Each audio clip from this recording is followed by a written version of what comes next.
Yo, what's up, y'all? It's coming back here again today with another video. Just yesterday, I dropped another video talking about a redraft. Specifically, I was talking about Bleacher Report's 2016 NBA redraft article, as well as giving you my thoughts on a 2016 redraft. We went through the lottery, and I gave you who, if I was doing the redraft, who I would have picked at every single position, 1 through 14, and it was a lot of fun. But today, I'm not going to do a full redraft. Instead, I'm going to rant because while I kind of agree with the last one, there were a couple things that I would have switched here and there.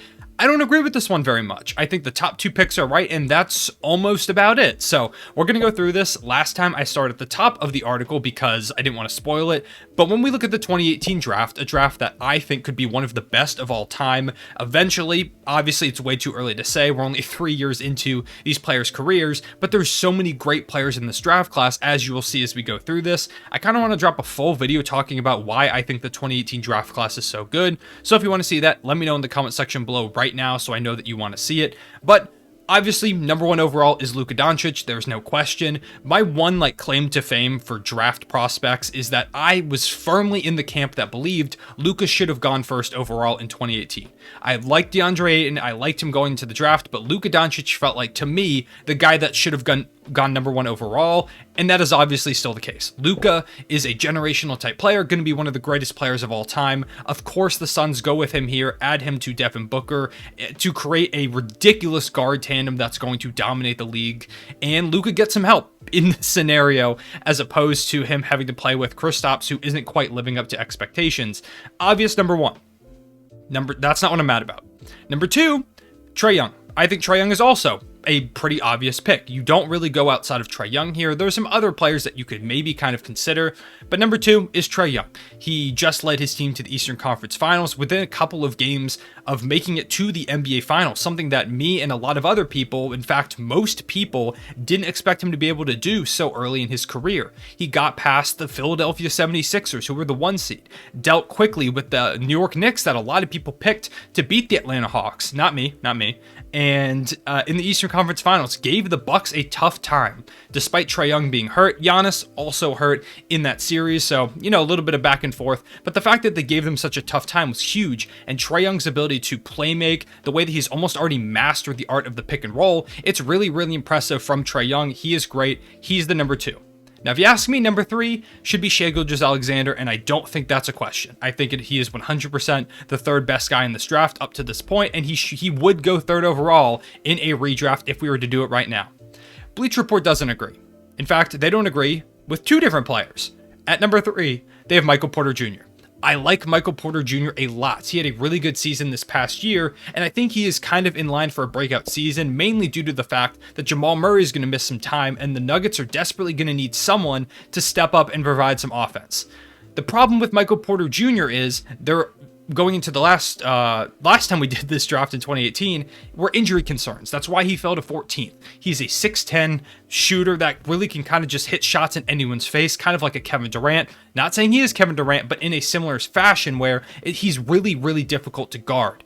The problem is he is a turnstile on defense. He doesn't really guard anyone. And I'm not saying Shai is a great defender or anything like that, but Michael Porter Jr. has to beef up defensively. In addition, he's just not that quick laterally, so it's hard to play him at the 3. For a Nuggets team that's got Aaron Gordon and Nikola Jokic at the 4 and the 5, he's got to get better defensively, and I think he will at some point. But in this scenario, with the Atlanta Hawks, having looked at, they know everything that has happened up to this point. How do they not go with Shai here? They need a lead guard. They wanted Trae Young to be their lead guard, and they didn't get him. How do you not go Shai here to be your lead guard? You know what you're going to get with him. You know you're going to get ridiculous production, and you know he's going to get so much better so quickly. Why would you not go with him here?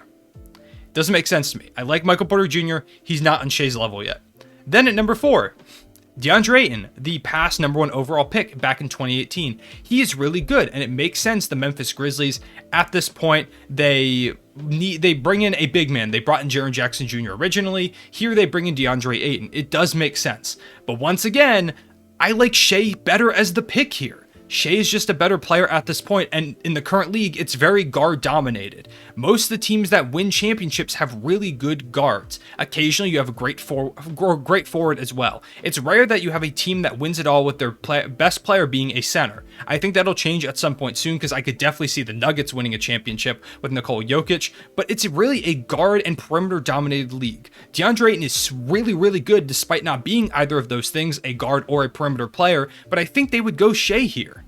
It doesn't make sense to me. I get it. I like Deandre Ayton a lot, and what he did in this past year's playoff run should not go at all understated. It's amazing what he did. He did play with 2 great guards, which did help him out, and he had a couple of inconsistent games, but overall, I think Ayton is a great player. I get why you would take him here but I think Shai should have gone before these 2 players. I think Ayton and MPJ is an argument for 4 and 5. I would personally go 8 and 4 and then MPJ 5 if I was picking this draft again, but I think Shai goes above them.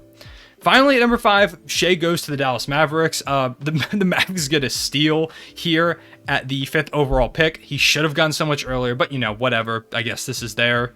I guess I should make my own redraft if I really want to. I could, but I kind of just want to rant in this video. So, number 6, Mikal Bridges. I like this pick. I think this is a solid pick. There are a lot of players who also could go here. This is kind of a spot where it gets pretty... what's the word? It gets pretty complicated, I guess is what I want to go with. It gets crowded, that's the word I meant to go with. There's a lot of good players that could go here at the 6th overall pick. Mikal Bridges makes sense because he's a player that can really improve. He is a great defender already, and if he finds consistency offensively and develops that game a little bit more, he's going to be really, really good really quickly. This Phoenix Suns playoff run that they just made, the title run or near title run, he was phenomenal, and he was great when they needed him to be good. There were some games where he didn't quite create for himself enough, and I think he is going to get better at that. But for the Orlando Magic here at the 6th pick, I think he's a good pick. It makes sense. At number 7, Jaren Jackson Jr. I think he also could have gone 6. The problem with Jaren is that he hasn't been able to stay healthy, and last season what we did see from him, he didn't quite look as good as he did before the injury. Now, obvious explanation for that is he had just come off of a season-long injury. So Jaren Jackson Jr. I think is someone that could go in this spot or even at 6, just because of the long-term potential offensively and defensively. So I like these picks. There's a lot of different ways you could go. At 8, they have Robert Williams, which I think is I love Robert Williams' game. I've been on the Robert Williams bandwagon for a while now. I thought he should have been starting all last season for the Celtics. The big issue, of course, are his injury issues. I believe it's a problem with his knees. If I remember right, that kind of gives him durability issues and makes it hard for him to play every single night as the starter. It makes it difficult. If he's able to stay healthy, the production that he has shown in limited time, I think, makes him a valuable and viable pick here at number 8. We're going to get to a guy in a second that I think they're kind of forgetting about, but Robert Williams is really good. Number 9, Mitchell Robinson. I think this is a little too high just because, similar to Robert Williams, he's been hurt a lot. But Robert Williams has kind of shown me a few more flashes recently. With Mitchell Robinson, he just consistently misses time, and I'm not quite sure if he's ever going to be able to stay healthy for long periods of time. I hope he is, but I wouldn't necessarily pick him here just in terms of player talent. Maybe in terms of fit, the Knicks like him better than the guy that we're going to get to in a second. But I think that Collin Sexton, who they have here at 10, is too low. Collin Sexton should be higher. He's a great scorer. There are flaws in his game. He is a volume scorer. He's not quite as efficient as you might want him to be, but I think he's still developing in that regard, and he just was a 20-plus point per game scorer in just a few seasons, in just his 3rd year. The problem is, it's just how much do you want to pay Collin Sexton, I think, is the big issue for a lot of teams. Are you willing to pay him a ton of money when he now is looking for a big contract? It's been the issue all season or off season for the Cleveland Cavaliers. But I think for a guy that scores, what was it, like 24.3 points per game, I think you have to bring him higher, at least at this point. I think 10 is too low for Collin Sexton. Then we kind of get to some other players. Dante DiVincenzo here at 11. I like his game a lot. I think he's a solid pick. Duncan Robinson as a sniper. This fits well for the Clippers, a team that was trying to be good. or well, was trying to work back to being good, still being competitive. It makes sense. And if that the current Clippers team had Duncan Robinson, that would be beautiful.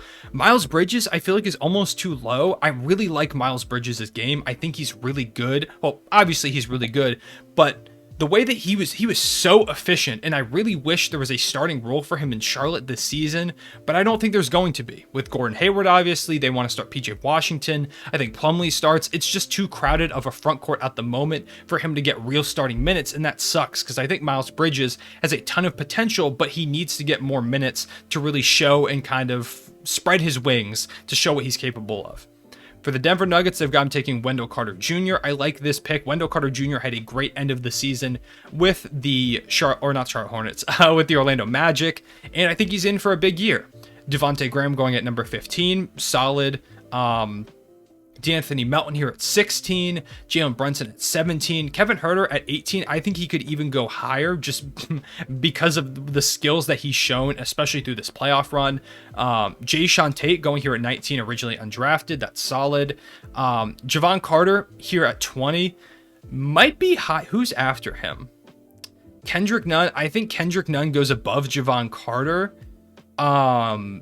Just because Javon Carter, I don't know. Maybe it's just because Javon Carter hasn't gotten a really big role yet in his NBA. Yeah, that's what they say here. He hasn't had a huge role in his career, but his defense is really, really good. The question is just how consistent can he be scoring? He's able to hit threes pretty well. But I don't know if I pick him over Kendrick Nunn. Marvin Bagley here at 22 just shows how far he has fallen. That Marvin Bagley pick by the Kings is going to go down in history, when they could have had Luka Doncic or Trae Young at that point, because those guys were both considered top 3, 4, 5 guys. I think Marvin Bagley can still be good. He just can't stay healthy, and I don't think he fits in Sacramento anymore, so I get why he's fallen so far. Jared Vanderbilt, I like this shout here because he's really solid, and I think he's kind of gotten underrated. I think he's going to be really good for the Timberwolves this season. Bruce Brown, he was a great player this past year for the Brooklyn Nets. I liked him a lot on the Pistons too, and I think finally now that he's on a contending team, he's a little less underrated. Grayson Allen at 25. At 26, Mo Bamba. I'm shocked Mo Bamba is so low. I really think there is something there with him. I would like to see him kind of either get a big role. Gary Trent Jr. is at 27. I think Gary Trent Jr. should go so much higher than this. I didn't even realize I forgot he was part of this draft class. Gary Trent Jr. should go so much higher than this. Also, Hamidou Diallo should go higher than this. What is happening down here? Why did these two guys go so late? I like Gary Trent Jr. If you've watched this channel, Gary Trent Jr. is one of my favorite young players in the league, period. I love that he's not in Portland anymore because he always seemed to torch the Thunder. And I think the Raptors getting him for Norman Powell is a steal by them. I really like Gary Trent. I think he's too low. Same with Hamidou Diallo, especially the flashes that he showed last season. Drew Eubanks goes here at 29. Mo Wagner goes at 30.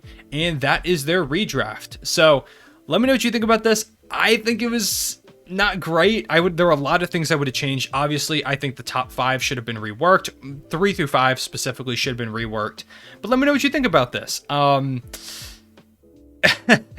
at 5's crazy. Anyways, let me know what you thought about this redraft. Give me your thoughts on it. Let me know if you like these article reaction videos or not.